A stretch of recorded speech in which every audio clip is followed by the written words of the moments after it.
last 25 years, and you have been tremendously positively inspiring the youth in many ways. I can actually talk about my husband who used to run from school and watch you in Swabhiman. So what inspired you? Firstly, thank you very much for the compliments, and I accept this wholeheartedly because I must have done something right with Swabhiman and Rishabh Malhotra. Although I must tell you very, very honestly, at that time I had no idea what I was doing.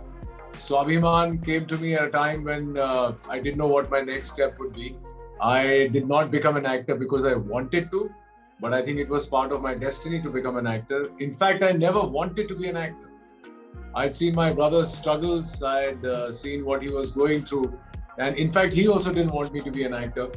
And since then, I believe that whatever plan you make, God has a better plan. And since then, I've been following God's plan.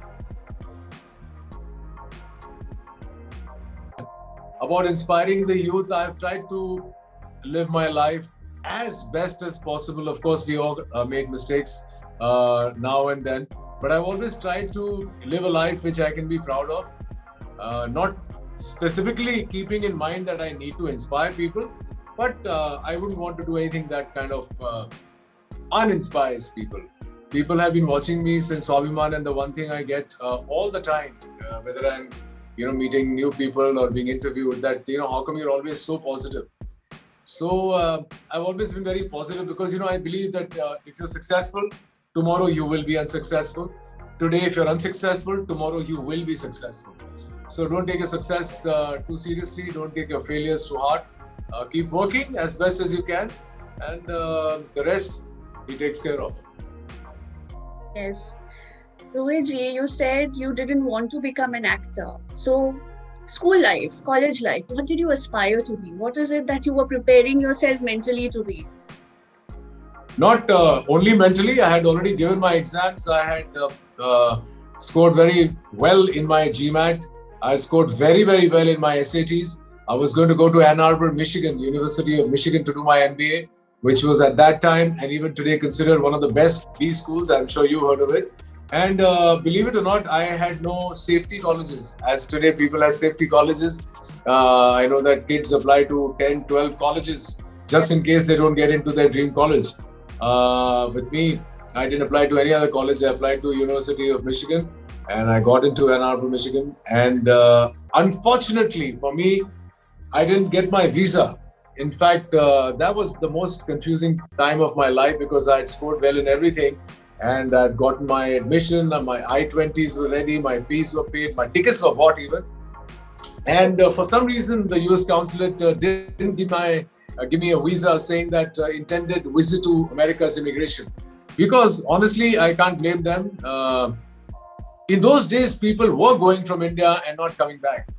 And unfortunately, the timing was such that I was applying for a student visa at exactly the same time. And when this happened, I was at a loose end. I didn't know what to do next because for me, that was the plan. I had studied towards it, I had planned towards it, and I was going to go there. When everything kind of fell apart, I was like, what do I do? But God had a better plan, like I always say. And then, I got offered my first film. I got offered my first job. I started working as an assistant to Kunal Kapoor, who was Shashi Kapoor's son. And that also happened very strangely. After I didn't get into to go to America, I started giving my exams for the Indian B colleges, and I got into Symbiosis Pune, which is again a very, very prestigious business college.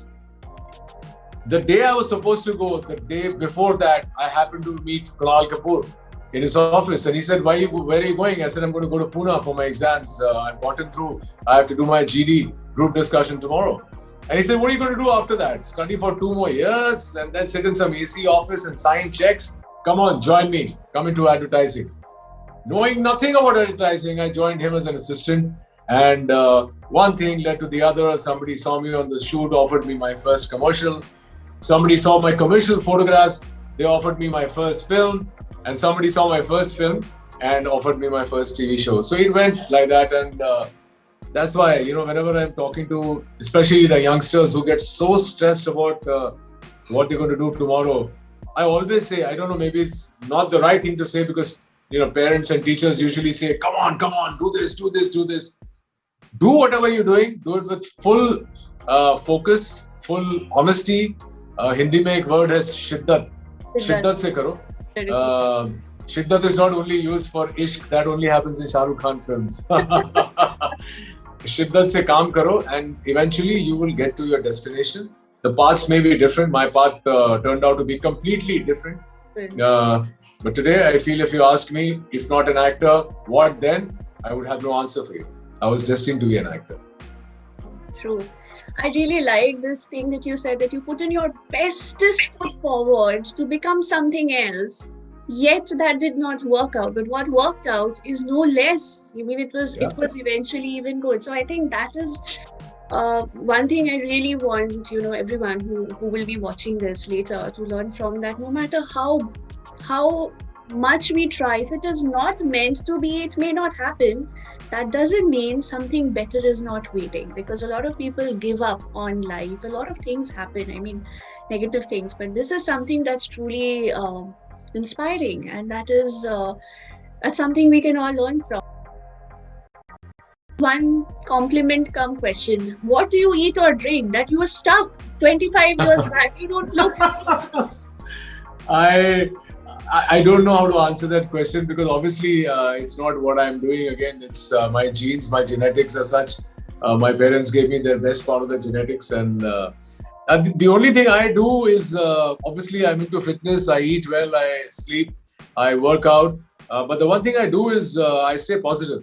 Again, it all comes down and boils down to positivity. If you're positive, if you're a happy soul, if you're a giving soul, you'll always show on your face.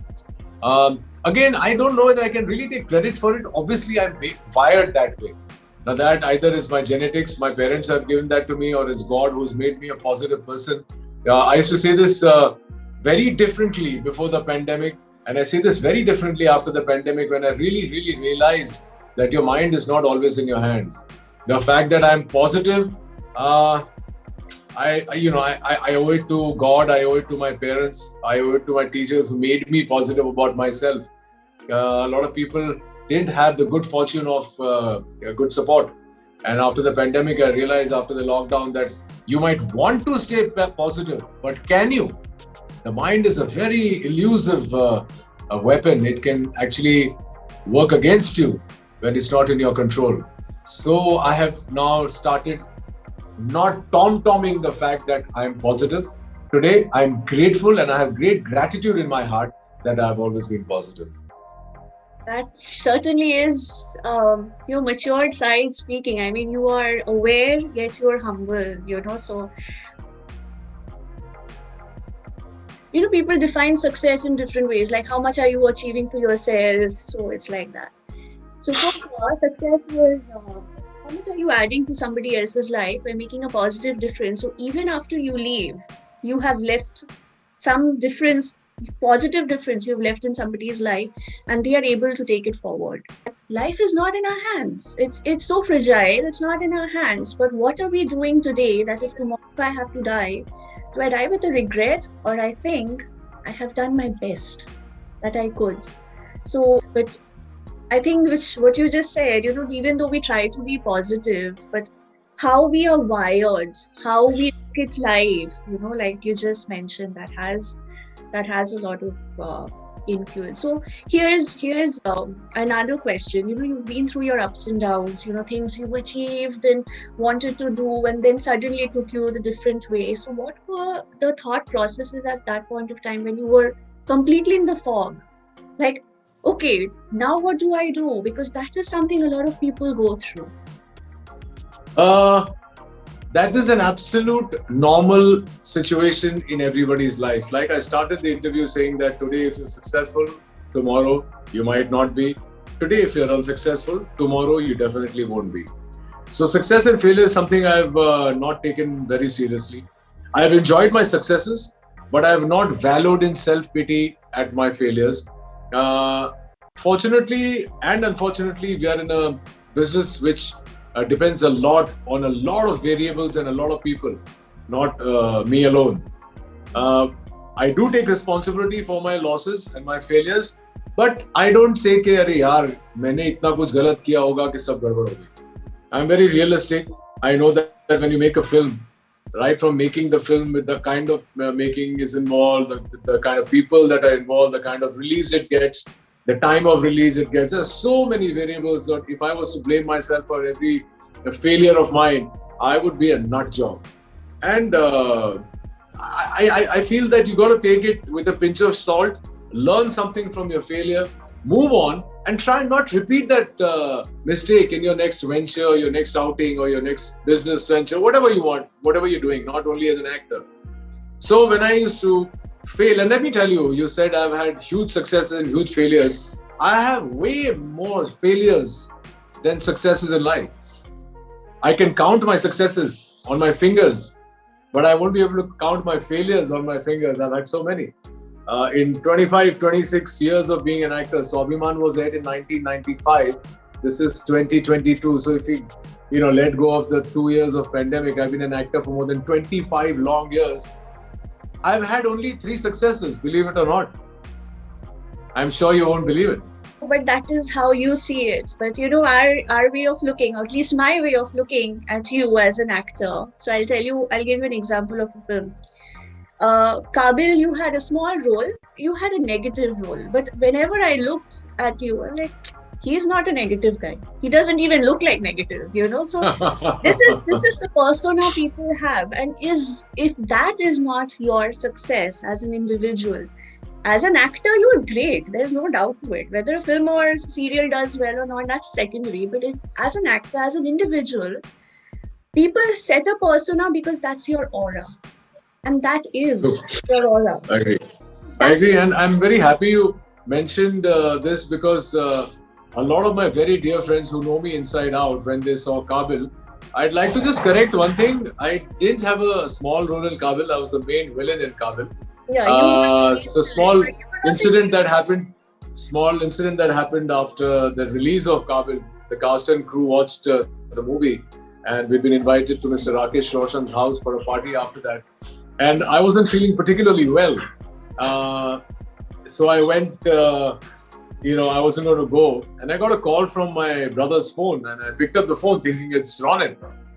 And it was Hrithik Roshan on the other side. And he, from a dialogue in the movie, he said, Attasya. Attasya means come here right now. And I said, yeah, Hrithik, I'm not feeling very well. So he said, bro, if you don't come here right now, you'll miss something. So when Hrithik calls you, he's also not only a superstar, but he's also been a friend, somebody I've known for the last 30 years since I came to Bombay, since I think he was 17.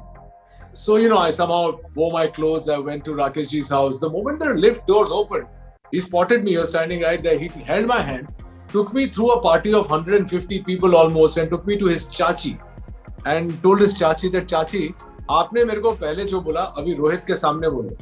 Whatever you told me, tell Rohit. And Chachi looked at me and said, yeah, you're the best thing in the film.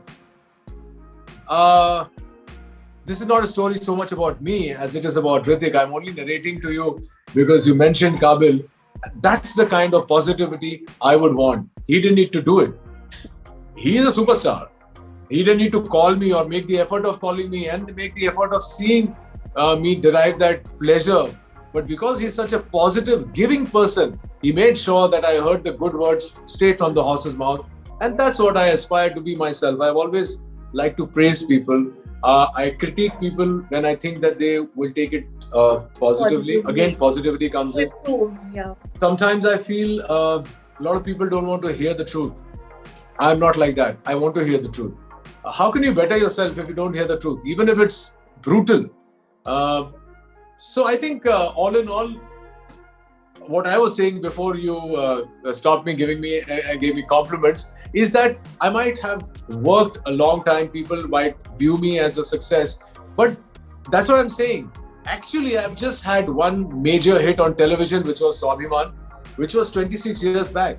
People still remember me as Rishabh Malhotra, so I must have done something right. Then I've had Shootout at Lokhandwala, and then Kabil. Yes.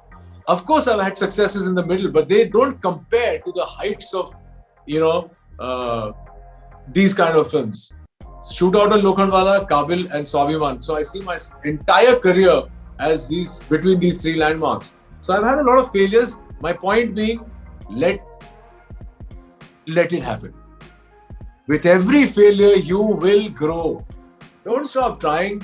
I'm not the best actor around. I'm not the best looking guy around. Hell, I'm not even one of the best. But when I perform to the best of my ability. Don't cheat yourself there. Yeah. Perform to the best of your ability. Keep your focus on, and you will succeed in whatever you're going to do. Like certain films or certain performances, like your performance in the movie fashion. I don't know why you don't count it in your success list, because I'll tell you a story about that as well. But yeah, continue. It is. No, you continue telling me what were you saying? I'll tell you just about the character, Kartik Suri. Just talking about the character, Kartik. Wow. So, you remember the character name? That's also very close to my own mantras in life. We all, like I said, we are not infallible. We make mistakes. We learn from our mistakes. We keep moving on. And the story, what I wanted to tell you is that, yeah, maybe I don't count fashion as a landmark in my career because I had a very small role. But you're so right when you say it's an impactful role, because people have come up to me and said, "Sir, हमने आपकी picture देखी." So I usually assume they've seen Mumbai Saga or Kabil or Shootout or Plan. They said, "हमने fashion देखी, sir. आपने क्या काम किया है?" I swear, I used to look at them and say that you're just being polite to me because you met me on flight or a restaurant. And they'd actually, like you said, Kartik Suri, may I say this? I didn't remember my character name in the film. No, because for me, I was doing a favor to a dear friend of mine, Madhu Bhandarkar. Whenever he needs a stylish photographer, he calls me, and I was doing it as a favor to him. And Priyanka was very keen that I did the film because Priyanka and me had just worked in a film called Plan, which was amongst her first films. And she was very happy I was doing the film. And I did it thinking that it's a favor to somebody. That makes me realize, and I'd like to share this with your audiences, whichever bit of work that you do, whatever project you do, don't do it as a favor or as something. No. Do it with your full heart, because you don't know what's going to come out. Even if it is a small thing, do it with your full focus, concentration and honesty, because like you just said, Kartik Suri, my God, I'd forgotten about him. Oh, honestly, I mean, I'm not too much a film person, frankly. And when I please, I apologize for this. I'm not too much. You don't have to. Watching person, and when I see actors, I see them probably not just in the character, but I also kind of think, oh my God, how much of effort they must have put in for this. Like correct. Watching Castaway and looking at Tom Hanks and the way he lost weight, or so those kind of ways. And when right. I have seen any of the films that I have seen where you played a role, I always felt this gentleman has so much of positive aura. Just, there's so much of positivity. And even one of your recent movies, I'm sorry, I'm forgetting the name, with John Abraham, it's Mumbai Saga. You have so much of that. You are somewhere between a pro and role, where it is a gunda, but the best buddy, but who kind of. So the first reaction, however, we were watching this film, so all the men, so we were like few families sitting together, all the men, you are in your all chiseled self, new avatar. Wow. So we are like, hold on, it is we who should be saying the wow. And it is the men who are saying that. So that is one. I mean, in a way, you are really setting examples apart. One is as you, the other is how do you manage to even look so positive even in characters that is not meant to do? I have no idea how to answer that question, because of late, for the last 10 odd years, like I said earlier, I didn't know what I was doing in Swabiman. I was not interested. I was a young boy who had suddenly become a star. Anywhere I'd go in India or anywhere they'd see Swabiman, they'd go mad. And I never took that seriously. Over the last 10 years, especially, since my daughter was born, something in my mind said that, I don't believe in leaving legacies. She'll make her own life, she'll make her own name, she'll create her own legacy. I don't want to leave any legacy, but yeah, whatever I do compulsorily as an actor, I will leave a legacy for my daughter. And I don't want her to look at my work and say, "Okay, Dad, what is it? What is this shit you've done?" Or I don't want anybody to walk up to her and say, "Hey, your dad what kind of work he does. He doesn't know how to act. In that thought was born the actor in me, honestly. When she was born and she was given to me some 19 years ago, I was like, what is the kind of work I really want to leave behind? Of course, it was not an immediate change. I still did some crap stuff. But for the last 10, 15 odd years, I realized that any piece of work is going to be printed for posterity, either on cinema or digital. You'll leave a footprint and in people's minds. So I don't care what happens to me after I'm dead and gone, but I don't want anybody to, Kiara was in America. She studies in America. As you know, she goes to Brown. And she met a few people, who were speaking very fondly of me and the kind of work I've done. Her age people. And she was so happy. She came to me and said, Baba, people know you in the US also. She's very innocent that way. And she said, I don't give you too much credit, but people know you. I said, yeah, Kiara, they're supposed to. So just to hear that happy sound in her voice, that's the reason I'm a better actor today. I'm a more responsible actor. I won't say I'm a better actor. Of course, I've learned. We all learn as we go. Maybe responsible, you chose. Yeah, responsible because with responsibility you become better. So that's the reason. So tell me, you told me about the successes you count on your fingertips. So tell me about some of the films you said or some of the projects you said which were not a success, which you count in your failures, but you have learned from them. Every other film that I have not mentioned has been a failure. And quite honestly, I don't think I learned anything in the initial years. The one thing I learned is not to do films for the sake of doing films. What happened is that in 2007-8, when Shootout and Lokhandwala released, I started getting a lot of films as solo hero. Now what happens is every actor eventually wants to be a solo hero, right? He wants to jump and dance and sing and do action. And I was no different. So I said yes to a lot of films which are solo hero and which basically had me in it and the story was about me. And one such film was Mittal versus Mittal, which was only about me and my wife, and it was about marital abuse. I think I did very, very well in that film. I was very impactful in a role that nobody had seen me before. People saw me in Kabul and they reacted like, oh my God, how can he do a negative role? But they haven't seen the role because unfortunately that film didn't get a good release. Like I said, it's all about timing, the way films release. But that's the one film that I felt that people should have seen because I think I did a fairly good job in it. The film was not bad.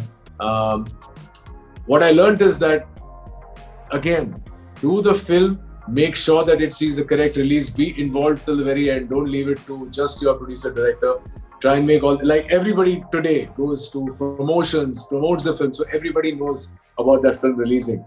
Other than that, most of my work has been unsuccessful on cinema. Believe it or not, television, I've done a lot of shows. None of them worked after Baat Ban Jaye. And I sometimes wonder, I really, really do, not because I'm on camera, I really wonder how I survived for 26 years based on one show. So again, I come back to that man up there because I'm honest. I'm honest in whatever I do. I will not bullshit you. I won't say, okay, I've succeeded at this and that and the other. I'm very happy accepting my failures, my losses, my missteps, so to speak. I'm very happy with my successes. I'm happy when people like you mention those successes, although I myself never will, because I hate talking about myself and I feel very queasy talking about, my successes. But when you mention it, it helps me relive those nice times, which makes me positive about the future. So it's all a circle. It's a circle which keeps going on and on and on. And if you see the circle positively, you'll always be in a positive mood. But if you see the circle negatively, you'll always be in a negative loop. So it's eventually up to you how you see the circle. I don't see my circle. So yeah, to answer the question, I see these 3 films as a landmark in my career, but I don't see the loop as negative. The loop is good. It keeps going. I keep working. And the current work I've done has been phenomenal. So I'm happy. Again, I've come back, so it happens. What is it you enjoy? Just being the person, even supposedly you were an MBA something from Michigan sitting in an AC office. What would have still been something you would have enjoyed doing? You still do? I'd enjoy taking road trips. In fact, I'm planning to take a road trip when I come to drop my daughter off to Providence. I'm hopefully I'll do an East Coast if time permits. I love riding, so I'm going to hire a bike there and go riding. And I like traveling a lot. Fortunately, me, Mansi, and Kiara love traveling, so we've done a lot of that. In fact, for the last 19 years since she was born, on her birthday, we've taken her to some part of the world. Some different part of the world which she hasn't seen. Because I feel that travel not only broadens your horizons, it really helps you flower as a human being. You see so many new people, you meet so many people. That's something I would have done even if I was in Ann Arbor, Michigan, and sitting in Manhattan in an AC office, like Kunal used to say.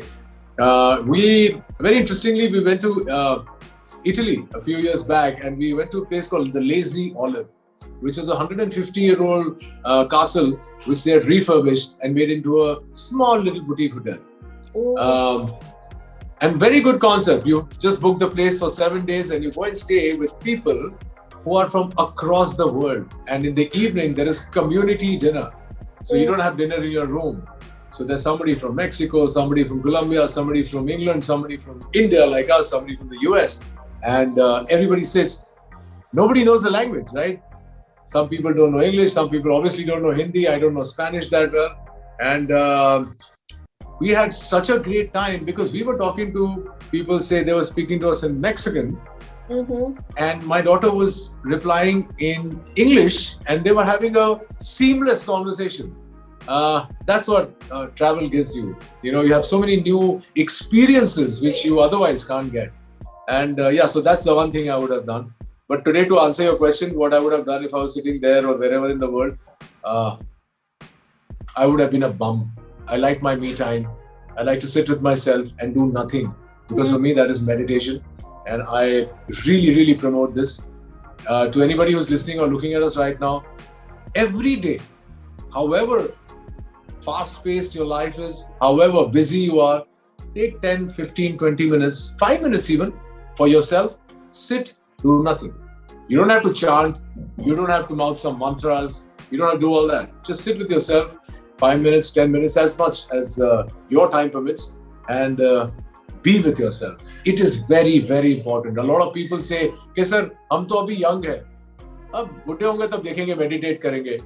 In fact, it's the reverse. The younger ones need me time and meditation way more than the older ones. So yeah, that's something that I would do, and I continue to do. I am very intrigued to ask you this. What is your idea of being spiritual or religious? How do you connect with that? So I don't know whether I can call myself deeply religious. I believe in spirituality. I don't think I'm, of course, we have the pujos in the house. You know how Bengali households are. My mom has a few traditions and customs, but I'm not religious, or maybe I'm not so intense about religion. I don't know. I don't care whether you're a Hindu, Muslim, Jew, Sikh. I don't care. As long as you're a nice human being, honestly. And I think religion, which was meant to bring people closer, has actually ended up dividing people. And this statement is as old as the hills now. But I must say that religion divides more than it brings people closer. I mean, anything which is happening in the world today, all the fighting, other than, of course, Ukraine and Russia, let's not talk about that, is because of religion, on the lines of religion. Religion can never teach you to break people up or to break or to divide or to, it doesn't make sense. A lot of people use the Quran they twist what is written in the Quran and say that this is what we were meant to do. No, you're not meant to do that. No God or no God man or no follower of God or no guru will ever tell you to harm another soul. Impossible. So yeah, to come back to your question, I'm not deeply religious. I follow traditions, but for me, spirituality is being in touch with yourself and making sure that whoever's life you cross, you touch their life positively. For me, that is spirituality. What else is spirituality? What? Sitting in a cave and meditating, is that spirituality? No. Knowledge is spirituality. Progress from here is spirituality. Um, Understanding and being aware is for me the highest form of spirituality. If I can be aware of myself constantly at all the time, be aware of what you like, what you dislike, what might hurt you, what will make you happy, and working towards it, not in a forced way, but organically. That is the highest level for me of spirituality. True, beautifully said. Because when you said we were talking about how you did not want to become an actor, but you became an actor. The path chose you, and then your spiritual side. I think it really blends because sometimes we choose something, sometimes the path chooses us. But if you're a spiritual being, if you are a truly spiritual being, you will know your calling, the purpose that you are meant to be, and no matter what path it is, it doesn't matter. No matter what ambition or career you follow, but you are meant to do that. Is it that you inspire for the rest? I mean, for the next stages, that this is what I really feel is my calling, and I think this is something I would want to do. You had mentioned direction. That is something is which you want. There is only one thing I'm very, very sure about. I'm very, very sure about the fact that my true calling is direction. I want to be a filmmaker. I have always wanted to be a filmmaker. Like I said, my first job was with Kunal Kapoor as an assistant filmmaker, right? So, but God chose another path for me. I followed that path for 25 years. I happily followed that path. Today, the fact that you're sitting here and interviewing me is because I followed that path properly and happily and to the best of my abilities. But my best is yet to come. My best hasn't been even, I've directed one film which is called Rice Plate, which had Shabana Azmi and Nasiruddin Shah. It was part of an anthology called 10 Kahaniyan, which was touted as the best film of that year. And had we sent it to the film festivals independently, people were of the opinion that it would have won the Golden Bear at Cannes. That's what they were saying. Anyway, that's a conversation for another day. The point is that my true calling, and I've always known this, is that of a filmmaker. I don't think I am a great actor. I'm a competent actor, and I'm not dissing myself. I'm a competent actor. I'm a responsible actor. You give me a job, I'll do it to the best of my abilities. I'll convince people of that role I'm doing. I might be a boy next door, but when I do a Kabil, I'll be so threatening that people will cringe in their seats looking at my character. But all that is one side. But the filmmaker in me is what I truly, truly respect. I think that if I could make a statement about myself, the day I make my film, I will be most happy. Most happy. I'll be more in unison with God when I end up making my film. Isn't that being like a little part of God? Because it's all about creation. Tell us something more about your creative side that you want to portray through the direction. I don't want to portray anything through anything. I just want to do what comes to me naturally, organically. Acting never came to me naturally. I never learned acting. It was not something I was ready for. I was thrown into it. And when I keep repeatedly saying I was bad in Swabiman, I don't mean to say, I don't mean to take anything away from myself, but I know I was not competent enough. But whatever I was doing was untrained, raw, which is why people saw something in me. That's why people connected with Rishabh Malhotra. I was not acting or trying to be histrionics, these are my histrionics, look at me. I was just doing what I knew best, mouthing dialogues and trying to be as charming as I could. But when I say bad, I mean that my craft was not good, But with direction, I don't know. Time will tell, but I think I will probably make a very good film or OTT or television, whatever I choose to direct. I can tell you that I'll make something really nice. That we know already. We have seen you as an actor. We know how you portray yourself, even in negative and positive roles, so we can tell that. So if I give you a few names of directors, and if it's like a little way of you telling whose style of direction do you associate best with. So I'll give you the names, and then you can just describe in a word or two, maybe an adjective. What word comes to your mind first when you hear the names of these directors? Sanjay Leela Bhansali. Picture perfect. Okay. SS Rajamouli. Larger than life, Priyadarshan. comedy, romance, drama, action, king of all trades. Madhur Bhandarkar. Sexy, chakas, chala. Okay, so whose kind of filmmaking do you most relate yourself with? That if I am making my film, it's going to look more like something like this. My film will look like a Rohit Roy film. That's great. So, what kind of genres do you choose if it's already in plan? I'm not going to say anything on this right now. Yes, it's already in plan. It's already written down. My first draft of my script is ready. I've written it myself. I'm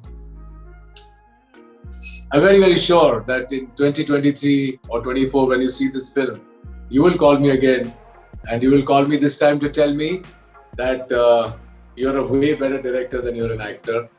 And mark my words, you'll say that. I will definitely say that because I always felt you were very, like I told you, even in your negative roles. I said this gentleman is not a negative person. He's so positive. When a positive, spiritual person creates, I think that creativity has way more depth than what the eyes can see. For example, Satyajit Ray. When you see his films each time, there's always something new we discover in those films. In the content, he is Farhan Akhtar. I like his movies a lot. Every time I see something, there's something new, even the little Yes, nuances. he's very good. Yeah. We discover something new. Oh, wow, this I never realized the first time I saw this. I just noticed it's so beautiful, and I can watch his films many times. So, when a spiritual person who's creative, who has already seen what people like and do not like as an actor, I think when you direct, I can tell you even now, I think I'm going to watch your films so many times. I never get Thank you very much. And also spread the word so that everybody else can watch it. Of course, I will. If I can ask you a few questions about what are the things about whether it's in your industry or just life in general you do not like, what can you change? I mean, not just about you. I mean, you can also talk about society, the world right now. There's so many things one would want to change. But I've realized with the time and experience that it's very difficult to change people, even if you mean well. Nobody wants to be critiqued. Nobody wants to change. Everybody looks at you with a hint of, does he want me to change for my benefit, for his own? And I don't want to sit and explain to my friends or my family that I want you to change for yourself. And then I ask myself, maybe their questioning you is right. Do you want them to change because you don't like them that way? Or do you want them to change because you think it's the right way to be? And that's a very thin line.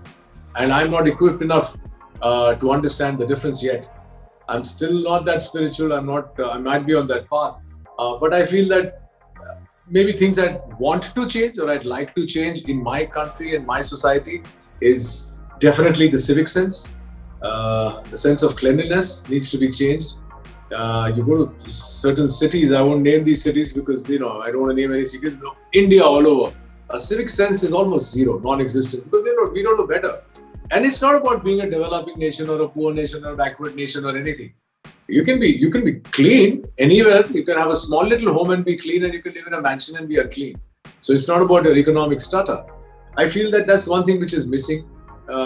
Also, the organic idea of social distancing in India doesn't exist. When you go to the airport and you stand in a queue, or you go to a shop and stand in a queue, people will come and stand like that with you. And you look back and you say, okay, boss, before this guy moves ahead, I can't go ahead. You're sticking to my behind. It's not going to help you. Okay. These small things, I think, can make for a better nation. Especially, our Honorable Prime Minister, when he was voted in, he started the Swachh Bharat Abhiyan. And sorry to say, but it's not really done well because our mindset is not wired correctly. So if this change has to come, that's one change I would want to help with. I would want to see that because you start, and when everything looks nice and clean around you, you automatically become positive and happy, and it's a positive thing. You cross a dumper or a dumper is crossing you, the moment you make a face, it's not just your sense of smell, it's just the visual of the dirt. Exactly. Same thing. You cross a dirty dumper on the street, you'll say, oh God, it's going to affect you and your mood. And immediately after that, you're in a conversation with somebody which is slightly critical, you might lose your cool. So this is for me, start here. Swachh Bharat. Films from time immemorial have impacted people. Running Behind Trees was also a phase, but before that there were films like Harishchandra. There were films which changed people's perception about society. There was films made which changed people's perception about untouchability, about female feticide. There's so many films which have impacted, right, from 100 years of cinema. What's different now is that now films are not only frivolous. Even a commercial film has a big story. Yes, of course, because it has to be larger than life. Take, for instance, a Bahubali. They've created a new world. Of course, it's a fantasy. Life is not like that. But they have created so much of believability. Now it's not like, chalo bana de. It's got a head, it's got a tail, it's got a body. You feel that you are transported into the world of Bahubali or into the world of an RRR. In RRR, there's not one shot which could ever have existed in a city, right? It's huge. But Rajamouli makes you believe that this world exists. So today we have become a little more responsible about the way we present a commercial film. And that's one part of your answer. The other part of the answer is that now we make meaningful films as well. It's not that they didn't make it then. But today, content is king. Because of the advent of OTT and in such a big way, especially during the pandemic and the subsequent lockdown, people have started leaning towards OTT for content, and there's world content on OTT. So Indians, filmmakers, they have become so much more adventurous in their storytelling because now we can afford to be. Yes, you're responsible, but you can be adventurous. Note, I must say one thing about you. You've made me feel very good about myself and you leave me very positive. As I ready to say goodbye to you, I must really say this. There are people like you who have come here to interview me, but you are leaving me with a sense of gratitude towards you. So thank you very much for that. Thank you so much. Well, I'm coming to the US of A on the 3rd of September. So hopefully we shall continue this conversation then over a cup of coffee. Maybe I shall stop over in your city and have coffee with you. Absolutely. Thank you so much.